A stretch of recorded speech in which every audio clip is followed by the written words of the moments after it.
How's it going, everyone? It's time once again for a weekly watch list. What this is my favorite setups, slash levels, and game plan for the upcoming week. But before we get started, as always, be sure to subscribe to my channel, click that thumbs up button, and click that bell icon so you do not miss on any of my upcoming videos.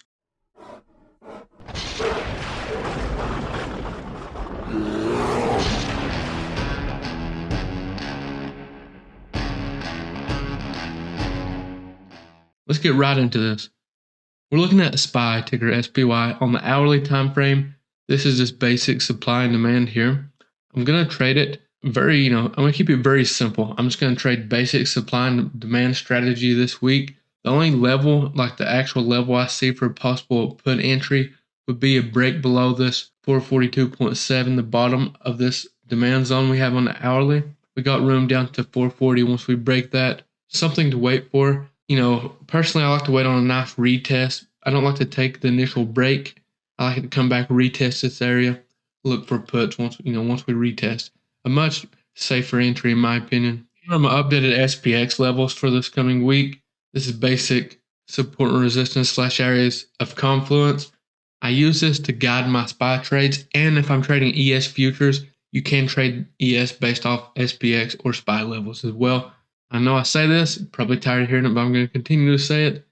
I do not like to enter SPY calls below resistance on SPX or SPY puts above support, because a lot of times it's going to hit it, bounce, and stop you outright. You want to wait on confirmation within levels. So I'm watching Disney, ticker DIS. It's a little early entry, but I like calls above this 81.7 area. We got a gap up here at 82.23. I would love to break that, get into this gap and get a nice move. You can see right here we failed it last week. So hopefully we can get a nice push up, break through that, and have a nice move up, possibly fill that gap. I don't expect that to happen all in one day, but that's what I'm looking for. The last stock I'm watching is Alphabet, ticker GOOGL. So I want to see either a break above this 138 for calls, or I want a nice pullback to this trend line. Let me zoom out where you can see that a little bit better. You can actually see it better on the daily. I want to pull back to this trend line for a possible call entry there. Honestly, I would prefer that setup over this breakout trade. I like to take a nice bounce, look for signs of reversal down there for a possible longer trade for me.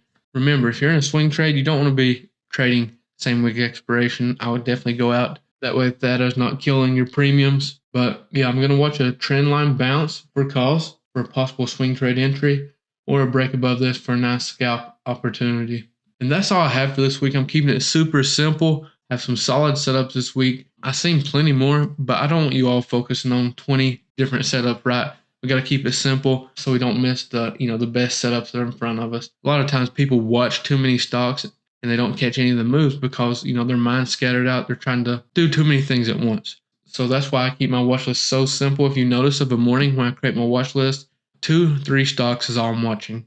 I never go above that. But that's all I have for this video. If you haven't already, hit that thumbs up button. It really helps me out. I appreciate you all for watching, and I'll see you next time.